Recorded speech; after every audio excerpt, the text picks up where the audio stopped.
জান আমিনাকে হযরত জিবরাইল বলেন, ও হযরত আম্মা জান আমিনা, আপনি কি জানেন মা আপনার গর্ভে যিনি আছে উনি কে? আম্মা জান আমিনা অবাক হয়ে গেলেন। না, ওই সময় হযরত জিবরাইল বলেছিল, আমিনা আপনার গর্ভে যিনি আছেন তিনি হলেন নবীদের নবী, সুলতানদের সুলতান, দোনো জাহানের শাহনশাহ, আল্লাহর দোস্ত রয়েছে। দ্বিতীয় নম্বর কথা বলেছিল, আমিনা আপনার বাচ্চার নাম দুনিয়ার কেউ রাখবে না, কেননা দুনিয়া যখন ছিল না, ও আমিনা তুমি ছিলে না, জান্নাত জাহান্নাম কিছুই ছিল না, ফেরেশতা ছিল না। আমিনা তোমার বাচ্চাকে আল্লাহ কুন হোজা ফায়াকুন হয়ে গেছে একটা নূর তৈরি করেছিল, ওই নূরটা হলো মুহাম্মদ রাসূল। তোমার বাচ্চার নাম আল্লাহ মুহাম্মদ লিখে দিয়েছে।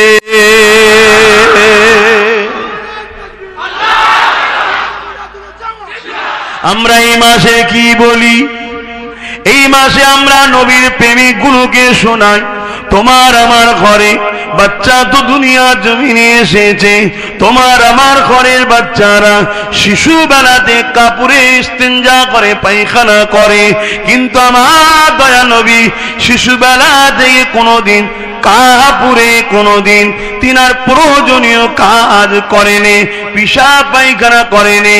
এর আগে আর একটু চলে যান, আমার আপনি যখন দুনিয়া জমিনে মায়ের গর্ভে ছিলাম, তোমার আমার আম্মা জান সন্তানকে গর্ভে রেখে দুনিয়া যত বাজে বাজে ভয়ঙ্কর স্বপ্ন দেখত, কেননা সন্তান যখন মায়ের গর্ভে থাকে ইবলিস শয়তান তখন তাকে নষ্ট করে দিতে চায়, একদল বজ্জাত জিনদের দিয়ে ভয় দেখায়, খব দেখায়। কিন্তু আমিনা বলেন, আমার গর্ভে যখন মুহাম্মদ রাসূল ছিল, আমি এক একটা দিনে এক একটা নবী জলিলুল কদর রাসূলদের পক্ষ থেকে আমি আমিনাকে মুবারকবাদ খুশি সংবাদ দেয়া হতো।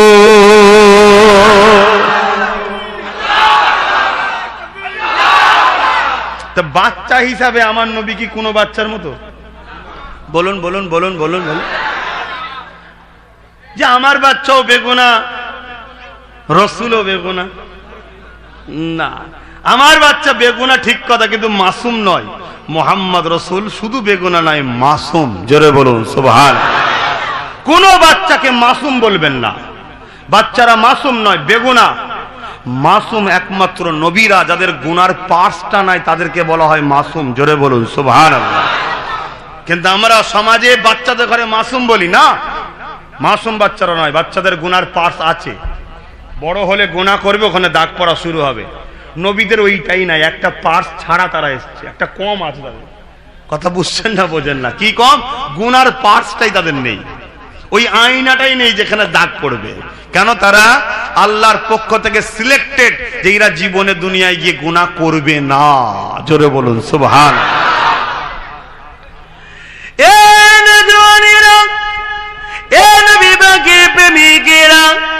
আমার আম্মা জানেরা, অবশ্যই মায়েদের নসিব বড়, কেননা মায়েদের জাতকে আল্লাহ বড় সম্মান দিয়েছে, নারীদেরকে আল্লাহ বড় ইজ্জত দিয়েছে।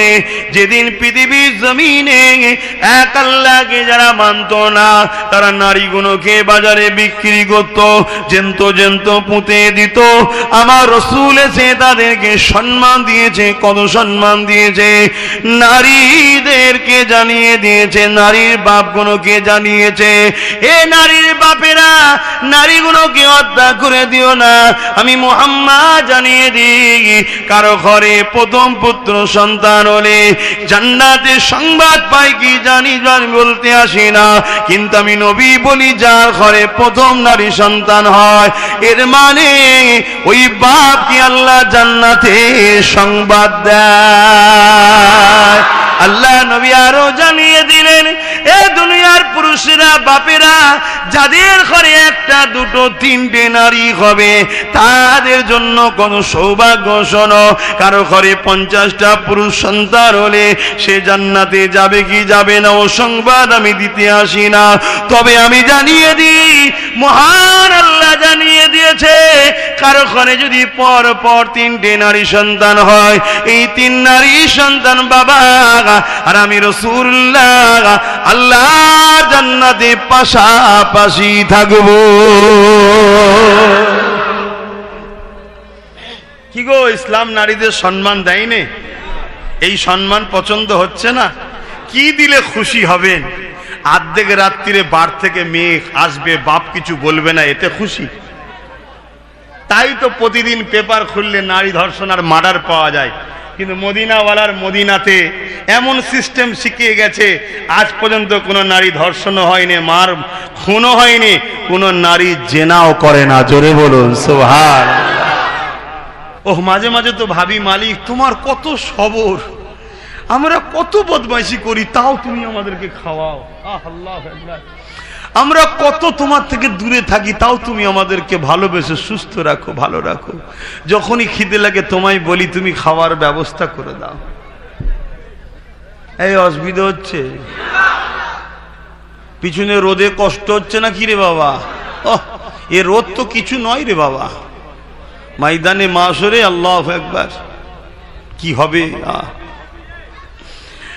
এ নজওয়ানেরা, এ নবী পাকের প্রেমিকেরা, আল্লাহ নবী মাসে 13 তারিখে সোমবার সমেজাদের সময় দুনিয়ার জমিনে এসে পৃথিবীর মানুষকে অশান্তি দাবানল থেকে মুক্ত করে দিয়েছিলেন। 23টা বছরে পৃথিবীর জমিনে সাম্যের বাণী প্রচার করে দিয়েছিলেন।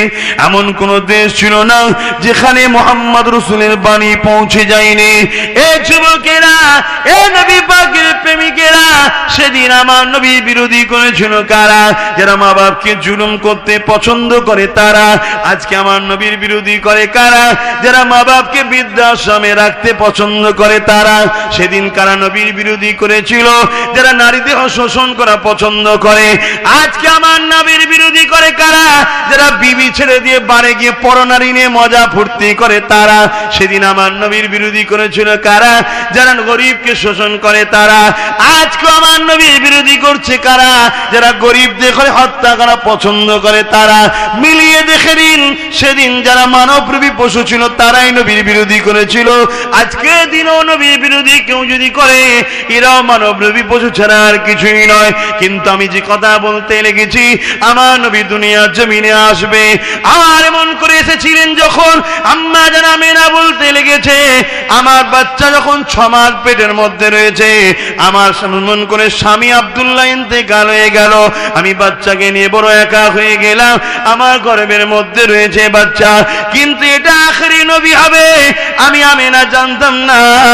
হঠাৎ করে একদিন আমি দুপুরের সময় ঘুমিয়েছিলাম, ঘরের মধ্যে খবে দেখতে পেলাম একটা সুন্দর চেহারাওয়ালা যুবক আমার ঘরের মধ্যে প্রবেশ করেছে।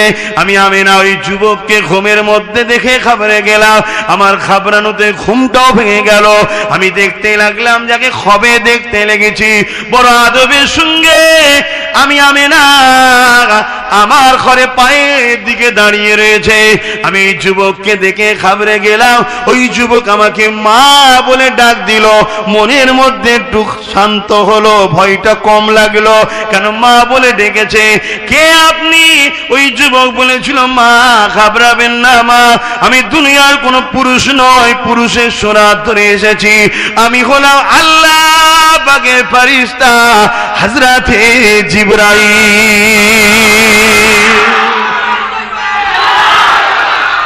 আল্লাহু আকবার, আল্লাহু আকবার। এই নবীকে ভালোবাসো, এই নবীকে মানো। আমি বলছি না আব্বাস সিদ্দিকীকে মানো, এই নবীকে মানো।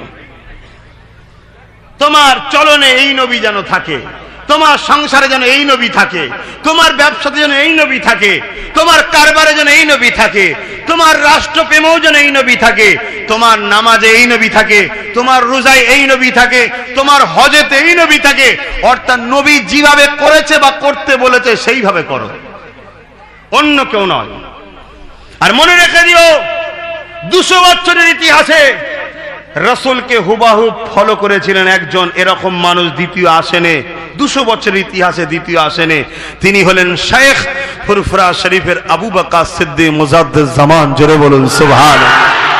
তাই তিনাকেও যদি ফলো করো, তিনি যে স্টাইলে চলেছে হুবাহু নবীর নকশা কদমে চলেছে, তোমরা কামিয়াবি হয়ে যাবে। জোরে বলুন সুবহান। অনেক দিক চলছে বাপ, অসুবিধা হচ্ছে না তো?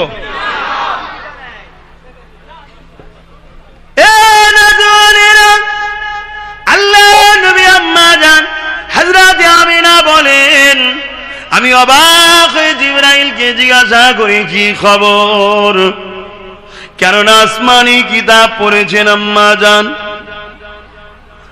শুনে রেখে দেন, অনেকে ধারণা আছে সাহাবা হুজুররা নাকি কুফরির মধ্যে অনেকে ছিল, নাউযুবিল্লাহ। আমার নবী আসার আগে মক্কার বেশিরভাগ মানুষেরা, তাদের মধ্যে থেকে অনেকে ভালো মানুষ ছিল, যেমন আবু বকর ছিল, তিনি কিন্তু দ্বীনে ইব্রাহিমের মধ্যে ছিল, মিল্লাত ইব্রাহিমের মধ্যে ছিল।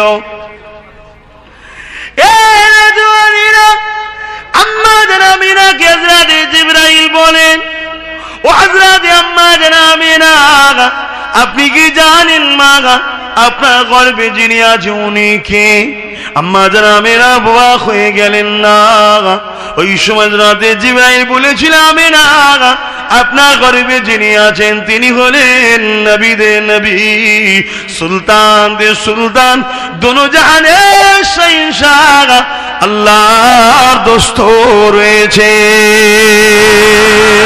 দ্বিতীয় নম্বর কথা বলেছিল, আমিনা আপনার বাচ্চার নাম দুনিয়ার কেউ রাখবে না, কেননা দুনিয়া যখন ছিল না, ও আমিনা তুমি ছিলে না, জান্নাত জাহান্নাম কিছুই ছিল না, ফেরেশতা ছিল না। আমিনা তোমার বাচ্চাকে আল্লাহ কুন হোজা ফায়াকুন হয়ে গেছে একটা নূর তৈরি করেছিল, ওই নূরটা হলো মুহাম্মদ রাসূল।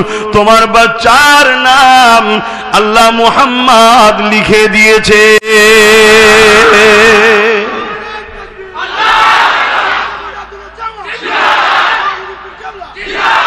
ভাইরা আমার, শিক্ষার জন্য বলছি, স্বাভাবিক পৃথিবীতে যত বাচ্চা আছে সেই বাচ্চাদের নাম মুরব্বীরা রাখে, দাদু দাদি, নানা নানি, মা বাপ, বা কেউ পীর সাহেবদের থেকেও নাম নেয় যে আমার পীর সাহেব হন আপনি। আমি আম মানুষ, নামের অত বুঝি না, মানে টানে নাই, নাট বল্টু স্ক্রু হয়ে যাবে না, তা আপনি একটা নাম দেন।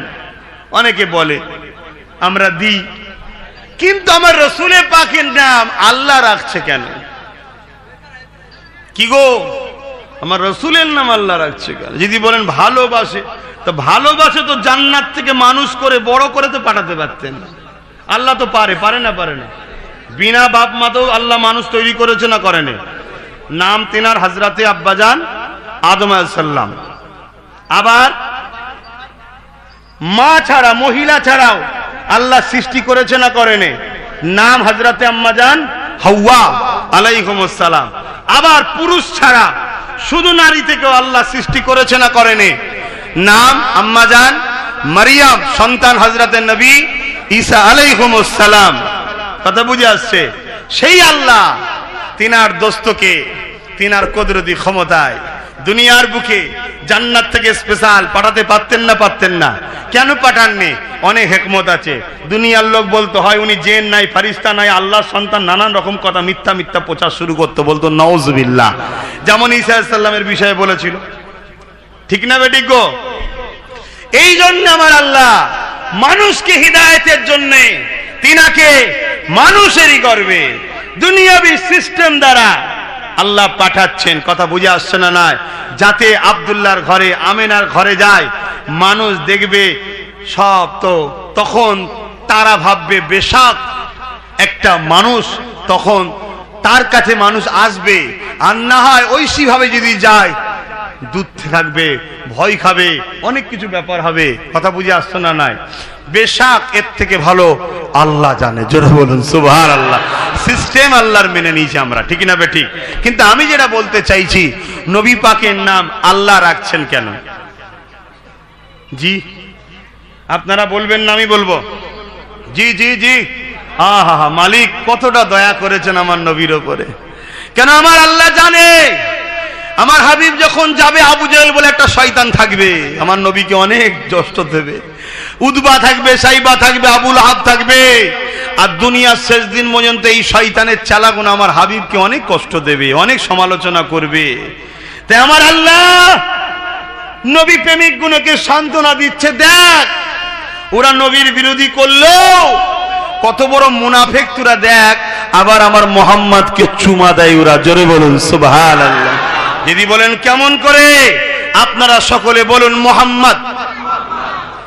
ঠোঁটে ঠোঁট না লেগে আমার নবীর নাম উচ্চারণ করুন।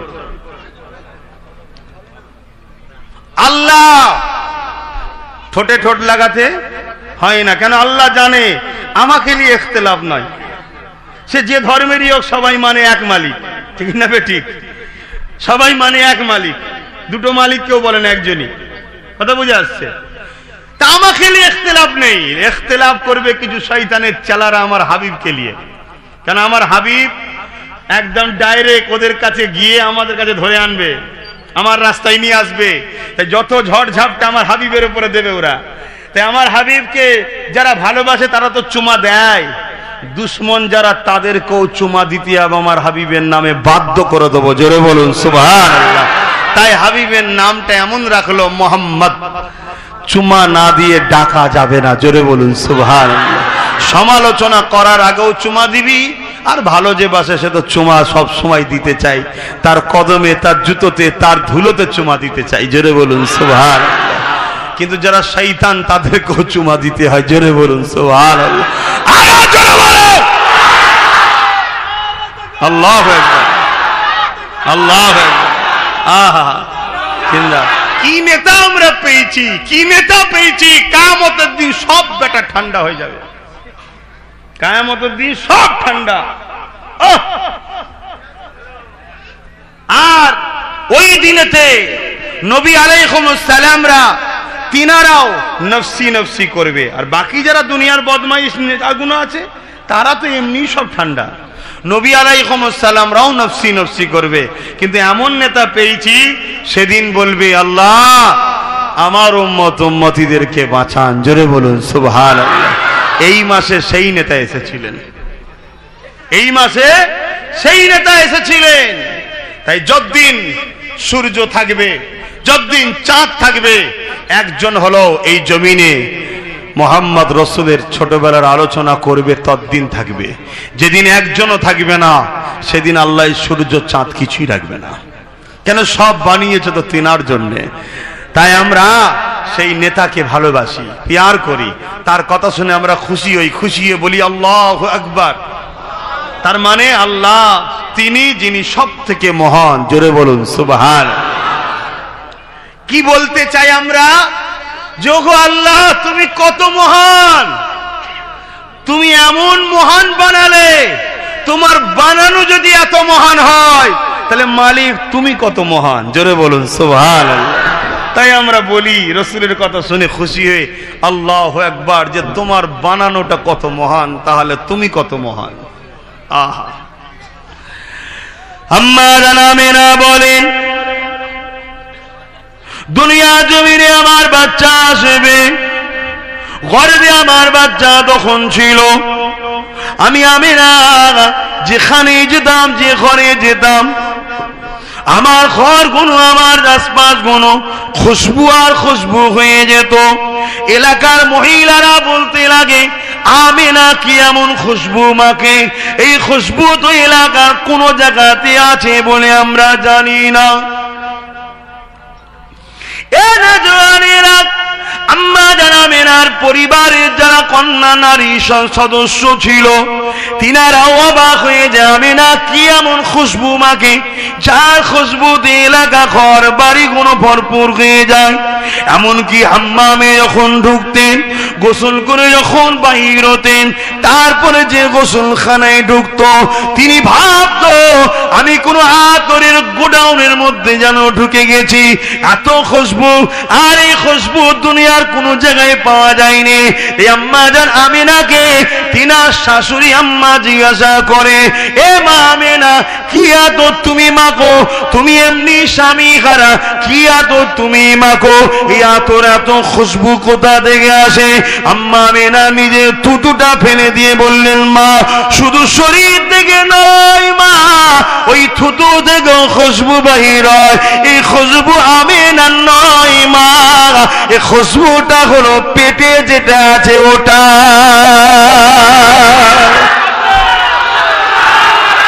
আল্লাহু আকবার, আল্লাহু আকবার। আহা, এই যে আনন্দ তোমরা হচ্ছ, কেন আনন্দ হচ্ছ? আমার নেতার সম্মানের কথা শুনে, তাই তো নাকি? এইটা হলো ঈমান, এটা ঈমান। তোদের ভুল আছে কিন্তু বেঈমান তোরা নয়, তার নমুনা এটা। এই যে হই হই করে উঠলো, আনন্দে খুশিতে উঠলো, এটা হচ্ছে নমুনা। যে আমার বাপের কথা শুনে অতটা খুশি হয়নি, মুহাম্মদ রসুলের কথা শুনে আমরা এতটা খুশি হয়ে যাই কেন? আমার বাপের থেকেও আমাদের কাছে মুহাম্মদ রসুল সম্মান ওয়ালা। জোরে বলুন সুবহান। হ্যাঁ, মুহাম্মদ রসুলের পরে আমার কাছে মার বাপের সম্মান। কথা বুঝে আসছে? আল্লাহ আল্লাহ রসুলের পরে বাপ মা, এইটাই আনন্দটা, এটাই ঈমান। বেশাক দাড়িটা হলো ঈমানের মধ্যে, দাড়ি কিন্তু ঈমান নয়। বেশাক টুপিটা ঈমানের মধ্যে, টুপিটা কিন্তু ঈমান নয়। নামাজটা ঈমানের মধ্যে, নামাজটা কিন্তু ঈমান নয়। ঈমানটা হলো মুহাম্মদ রাসূলের প্রেম ও আদব। জোরে বলুন সুবহান। আমাদের মধ্যে দাড়ি টুপি নামাজে হয়তো ভুল আছে, স্বীকার করছি, কিন্তু ঈমানের জায়গায় আমাদের ইনশাআল্লাহ পাকাপোক্ত আছে। বলুন ইনশাআল্লাহ। মুসা আলাইহিস সালাম আল্লাহর পক্ষে না ফেরাউন আল্লাহর পক্ষে? কে আল্লাহর পক্ষে, মুসা নবী না ফেরাউন? মুসা নবী আর ফেরাউনের সঙ্গে লড়াই হয়েছিল জানো তো? মুসা নবী মাঠে গিয়ে হেরে গেছে। কি হবে এবারে? মুসা নবী লড়াইয়ে গিয়ে হেরে গেছে, ফেরাউন জিতে গেছে। কি হবে?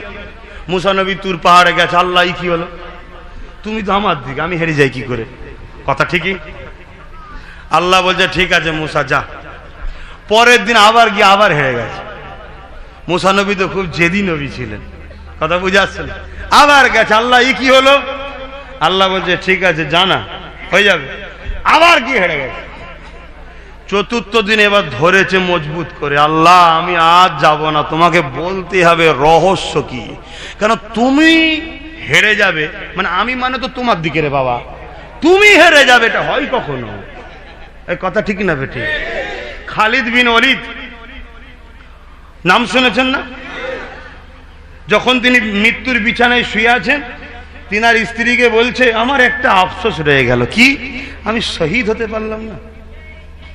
ইসলামের জন্য, হকের জন্য, ন্যায়ের জন্য, রসুলের জন্য, আল্লাহর জন্য, গরিবদের জন্য, আল্লাহর সৃষ্টির জন্য কত লড়লাম, কিন্তু শহীদ হলাম না। আমার মরণটা বিছানায় হচ্ছে। বীরের মতো লড়াইয়ের ময়দানে কেউ এসে আমাকে আঘাত করবে, ধর থেকে কল্লাটা উড়ে যাবে, বীরের মতো দাঁড়িয়ে রয়ে যাব, শহীদ হব, এটা হতে পারলাম না। আরে মরণ তো হয়, কুকুরেরও হয়। তা আমি বিছানায়, আমার স্ত্রী দেখো আমার জামা খুলে, শরীরে দেখো কোনো জায়গায় তরোয়ালের বল্লমের আঘাত বাকি আছে কি? খুলে দেখে স্ত্রী বলছে আমার মালিকের শপথ করে বলছি একটা ইঞ্চি কোনো জায়গায় বাকি নেই যে তরোয়াল বল্লম তীরের আঘাত বাকি আছে। এত জায়গায় আঘাত হওয়ার পরও আমি শহীদ কেন হলাম না? তখন স্ত্রী বলছে প্রাণের স্বামী আফসোস করবেন না, আপনার নাম হলো সাইফুল্লাহ, আল্লাহর তরোয়াল। আল্লাহর তরোয়ালকে হারায় এমন কে আছে? জোরে বলুন সুবহান। তাই আপনি শহীদ হননি। আল্লাহ কখনো তার তরোয়ালকে তো অপমান করবে না। তো মুসা আলাইহিস সালাম বলছে আল্লাহ আমি তো তোমার জন্য কথা বলছি, তা আমি হারি কি করে? নিশ্চয়ই রহস্য আছে, তা আপনাকে বলতে হবে। হযরতে মুসা আলাইহিস সালামকে আল্লাহ বলছেন, আর মুসা শোনো, ওই ফেরাউন রোজ রাত্রিরে না, শোনো মন দিয়ে পারে, রোজ রাত্রিরে গলায় গামছা দিয়ে আমার কাছে নাক ঘিসরানি দেয়, দিয়ে বলে আল্লাহ তুমি তো প্রকৃত মালিক, আমি একটু দুদিন খোদাইত্ব করছি, তুমি কেড়ে কেন নেবে? একটু দাও না আমায়। তো ও এইভাবে আমার কাছে কাঁদে আর নাক ঘাসরানি দেয়। এ মুসা আমি ওকে ফিরাতে পারি না। শুনছেন? তাহলে হেকমত আছে না নাই? তাহলে আল্লাহ পাকের কখন কি হেকমত আছে তিনি জানেন। কাউকে ধনী করে পরীক্ষা নাই, কাউকে গরিব করে পরীক্ষা নাই, কাউকে কামিয়াবি করে পরীক্ষা নাই, কাউকে ফেল করে পরীক্ষা নাই। কথা বুঝে আসছে না? তুমি যদি হকের পক্ষে থাকো মনে রাখবে, কামিয়াবি যদি হও জানবে আমাকে আল্লাহ দিয়েছে, এবার আমি কিভাবে তার রাস্তায় পরিচালনা করে ওই পরীক্ষা নিচ্ছে। আজই তোমায় আল্লাহ না দেয় তাহলে তোমায় পরীক্ষা নিচ্ছে যে আমি এখনো সত্যর জন্য কতটা দৌড়াতে পারি, এই পরীক্ষা চলছে। কথা মাথায় ঢুকেছে? তাই মন খারাপ করো না। এই পৃথিবীতে যা কিছু আছে সবকিছুর মালিক কটা? কটা মালিক? শাহাদাত আগুন তুলে বলুন কটা? তিনি কে? আরো জোরে কে? এই যে একবার আল্লাহ বলেন 10টা, পার অক্ষরে 10টা, 40টা নেকি পান। জোরে বলুন সুবহানাল্লাহ। তিনি গাছ বানিয়েছেন আমাদের খেদমত করার জন্য, তিনি আসমানকে বানিয়েছেন আমাদের সেবা খেদমত করার জন্য, তিনি জমিন বানিয়েছেন আমাদের বিছানা ও আমাদের চাষবাস খেতি বাগান হবে তার জন্য, তিনি ফলমূল তৈরি করেছেন আমাদের আহারের জন্য, তিনি জীবজন্তুদের মধ্যে কিছু জীবজন্তু তৈরি করেছে আমাদের খাদ্যের জন্য, আবার কিছু জীবজন্তু তৈরি করেছে আমাদের নোংরা আবর্জনাকে পরিষ্কার করার জন্য, কিছু জীবজন্তু তৈরি করেছে আমাদের সেবা করার জন্য। অতএব তিনি যা কিছু করেছে মানুষ ছাড়া সবটাই আমাদের সেবা, আমাদের জন্য, আমাদের খেদমত, আমাদের উপকার, আমাদের জন্য। সূর্য করেছে আমাদের জন্য, সূর্য আমাদের আলো দেবে, আমরা কাজ কারবার করব। কত সুন্দর মালিক দেখুন, আমাদের কত ফ্যাসিলিটি দিয়েছে। চাঁদ করেছে আমাদের জন্য, মাসের হিসাব করবে আমার বান্দা বান্দিগুলো। নাইট ল্যাম্প করেছে তারা আমাদের জন্য, সব আমাদের জন্য। কত ধরনের ফল, কত ধরনের সবজি, কত ধরনের খাবার আমাদের জন্য, আমাদের জন্য, আমাদের জন্য। কেন? তিনি আমাদেরকে বড়ই ভালোবাসে। জোরে বলুন সুবহানাল্লাহ। তাহলে গাছ, সূর্য, চাঁদ যা কিছু আছে সব কিন্তু মালিকের তৈরির উদ্দেশ্য, ডিউটি কিন্তু পালন করছে। যে পশুগুলো আমাদের জন্য খাবার হালাল করেছে তারা নিজেদের জানকে কুরবানি করে আমাদের খাদ্য হয়ে আল্লাহ পাকের উদ্দেশ্যকে কিন্তু বাস্তবায়ন করছে। যে সূর্য আমাদেরকে আলো দেবে, প্রতিদিন উঠে আমাদেরকে আলো দিচ্ছে। যে চাঁদ আমাদের জন্য মাসের হিসাব করছে, সে কিন্তু তারও ডিউটি পালন করছে। সবাই কিন্তু মালিকের কাজ মেনে চলছে। আর আমাদেরকে মালিক বানালো, নিশ্চয়ই তো কোনো একটা কারণ আছে। আবার শ্রেষ্ঠ আমরা, আমাদের কারণটা হলো একটাই, ইল্লা লিয়াবুদুন, মালিক ছাড়া অন্য কারো কথা নয়, মালিক ছাড়া অন্য কারো দাসত্ব নয়, মালিক ছাড়া অন্য কারো হুকুম নয়, তার জন্য তৈরি করেছে। জোরে বলুন সুবহানাল্লাহ।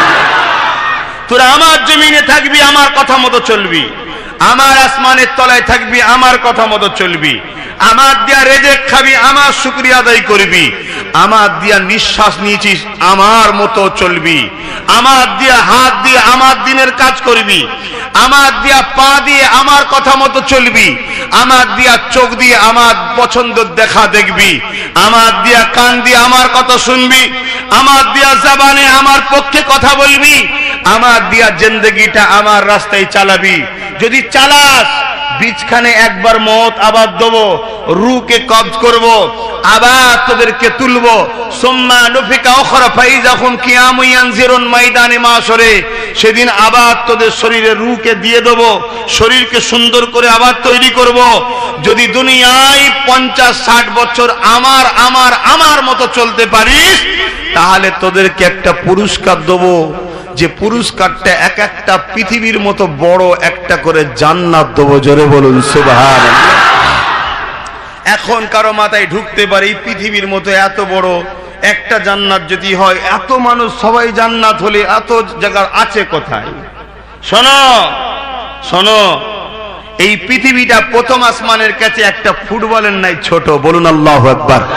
প্রথম যে আসমান দেখছো, ওই বড় মাঠে যেমন একটা ফুটবল দেয়, আসমানের কাছে এই পৃথিবীটা হচ্ছে একটা ফুটবলের ন্যায়। আর প্রথম আসমানের থেকে দ্বিতীয় আসমান একটা ফুটবলের ন্যায়, দ্বিতীয় আসমান থেকে তৃতীয় আসমান আর একটা ফুটবলের ন্যায়।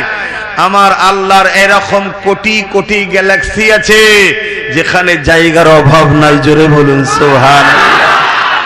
আহা, তিনি দোনো জাহানের সৃষ্টিকর্তা, সুলতান তিনি, বাদশা তিনি। তিনি বলছেন তোদেরকে এই সামান্য জিন্দেগি দিয়ে পাঠালাম একটা পরীক্ষা দিবার জন্য। কি পরীক্ষা? লোভের জিনিসও পাঠিয়েছি, আবার আমার পক্ষে থাকারও জিনিস পাঠিয়েছি, তোরা কার দিকে থাকবি দেখব। আর এই বান্দাগুলোকে আমার মালিক এত ভালোবাসে, ফ্রিতে ফ্রিতে যুগে যুগে দুটো করে জিনিস দিয়েছে। একটা হলো তার বাণী, তোরা কোন রাস্তায় চলবি, কি জন্য তোদেরকে বানালাম সেই গাইড বুক। আর একটা হলো এই গাইড বুকটা বুঝাবার জন্য একটা নবী, রসুল, পয়গম্বর, পথ প্রদর্শক পাঠিয়েছে। জোরে বলুন সুবহানাল্লাহ। 104টে কিতাব পাঠিয়েছে। কটা? আর 1 লক্ষ মতান্তর 2,24,000 গাইডম্যান নবী রসুল পাঠিয়েছে। কটা? 1 লক্ষ মতান্তর 2,24,000 নবী রসুল যুগে যুগে এসেছে। সবাই এক আল্লাহর দাওয়াত দিয়েছে, সবাই সত্যের দাওয়াত দিয়েছে, অন্যায় থেকে দূরে থাকতে বলেছে। যারা নবীদের কথা মেনেছে তারা কামিয়াবি হয়েছে, যারা মানেনি তারা ফেরাউনের মতো আজও অপদার্থ হচ্ছে। কথা বুঝে আসছে? কিন্তু আমরা আবার সমস্ত নবীর উম্মতদের থেকে কপালওয়ালা। বলুন আল্লাহু আকবার। কেন? আমাদেরকে মালিক তার জান্নাতের রাস্তা দেখাবার জন্য, ভালো রাস্তা দেখাবার জন্য শতশেষ মেসেঞ্জার, সর্বকালের সর্বশ্রেষ্ঠ মহানায়ক, সর্বকালের সর্বশ্রেষ্ঠ আল্লাহর সৃষ্টি, সর্বকালের সর্বশ্রেষ্ঠ নিয়ামত নবী মোহাম্মদ রসুলকে আমাদের জন্য আল্লাহ রাহমাতাল লিল আলামিন করে পাঠালেন। জোরে বলুন সুবহানাল্লাহ।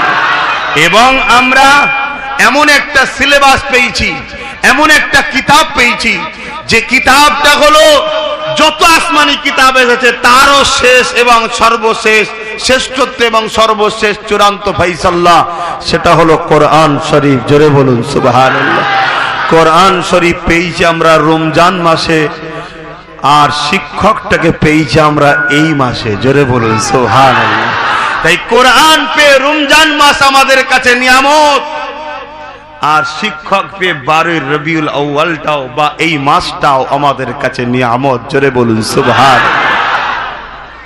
এই পৃথিবী যখন অশান্তির দাবানলে জ্বলছিল, এই পৃথিবী যখন বেনসাবি করত, এই পৃথিবীর মানুষ যখন মাকে খুন করত, এই পৃথিবীর মানুষ যখন নিজের মেয়ের শরীরকে শোষণ করত, তাদেরকে জ্যান্ত পুঁতে দিত, এই পৃথিবী যখন গরিবদের গলায় বেড়ি দিয়ে বাজারে কৃতদাস বানিয়ে বিক্রি করত, এই পৃথিবী যখন খুন করাকে আনন্দ মনে করত, এই পৃথিবী যখন গরিবের ঘরে ছেলেদের ঘরে বাঘের সঙ্গে কুস্তি লড়াইয়ের খেলা তৈরি করে মজা নিত, গরিবের বাচ্চারা মারা যেত, এই পৃথিবী যখন মানুষ নিজেকে খোদা বানিয়ে গরিবদের ঘরে নিজের উপাসনা করাতো, এই পৃথিবীতে যখন অসভ্য বর্বরতা, বেইনসাফি, জুলুম, রাহাজানি, নারী দেহ শোষণ, নারী হত্যা এবং সমাজ বিরোধী কাজ হতে লাগলো, এই পৃথিবীকে তখন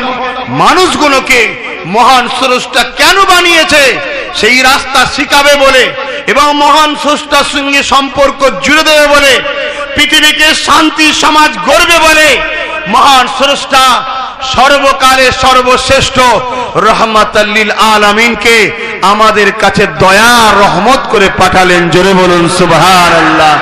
সেই নবী পেয়ে কারা কারা খুশি একটু হাত তুলে দেখান। নারী দিবে, নারী দিবে। আল্লাহ তাই কোরআনে বললেন আমার রহমত ও ফজল পেয়ে খুশি বানাও। তাই আমরা রহমত পেয়ে খুশি, আল্লাহ নিয়ামত পেয়ে খুশি। কুল বিফাদলিল্লাহি ওয়া বিরহমাতি ফাবিযালিকা ফালিয়াফরাহু। আমার রহমত ও ফজল পেয়ে খুশি বানাও, আনন্দ করাও। তাই তো এই মাসে আমরা ঈদে মিলাদুন নবী করি, অ্যাকচুয়ালি ঈদে মৌলুদুন নবী। মৌলুদ মানে বাংলাতে জন্ম বলি, বাচ্চাদের জন্ম, কিন্তু রসুলের খাতিরে জন্ম কথাটা ইউজ করা বিয়াদবি। যারা নবীর শানে জন্ম বলে 12 তারিখ, এটা বিয়াদবি, বলবেন না। নবীর শানে মৌলুদের মানে হবে আগমন, তশরিফ, হাজির হওয়া। 63 বছরের জন্য এসেছিলেন। কথা বুঝে আসছে? বেশাক তিনি বাশার, কোনো সন্দেহ নেই, তিনি মানুষ বলেই তো আমরা শ্রেষ্ঠ। মানুষই শ্রেষ্ঠ, ঠিক না বেটি? তাই তিনি এসেছেন, তাই আমরা ঈদে মিলাদুন নবী করি এই মাসে। বাকি মাসে আমরা সিরাতুন নবী করি, হায়াতুন নবী করি, নূরুন নবী করি, শাফাআতুন নবী করি, মেরাজুন নবী করি, আখলাকুন নবী করি, খাতিমুন নবীর আলোচনা করি। কিন্তু এই মাসটা এলে উলামায়ে হক, জান্নাতি দলের আলেমরা, তারা নবী মুহাম্মদ রাসূলের মৌলুদ ছোটবেলা ও আশার আলোচনা করে। জোরে বলুন সুবহানাল্লাহ। আহা, যে আলোচনায় খুশি হলে কি পাওয়া যায়? হযরত আবু বকর সিদ্দিক বলছে, কানা রফিকি ফিল জান্নাত, নবীর মাউলুদ শরীফে যারা দান করে বা বানায় তারা আমার সঙ্গে জান্নাতি বন্ধু হবে। জোরে বলুন সুবহানাল্লাহ। আজকে আমরা তাই এই নিয়ামত লিবার জন্য মাহফিল করেছি আর সেই মাহফিলে বসেছি। তাহলে আমার নেতার মাকাম কত বুঝছেন তো? যে নেতার মাকামে মাহফিলে আসলে নেতা বলছে ওয়াজাবাত লাহু শাফাআতি, তাদের আমি শাফাআত করাটা ওয়াজিব হয়ে যায়। জোরে বলুন সুবহানাল্লাহ। এখানে বসে আমরা কি করি? আমার নেতার ছোটবেলার কথা বলি,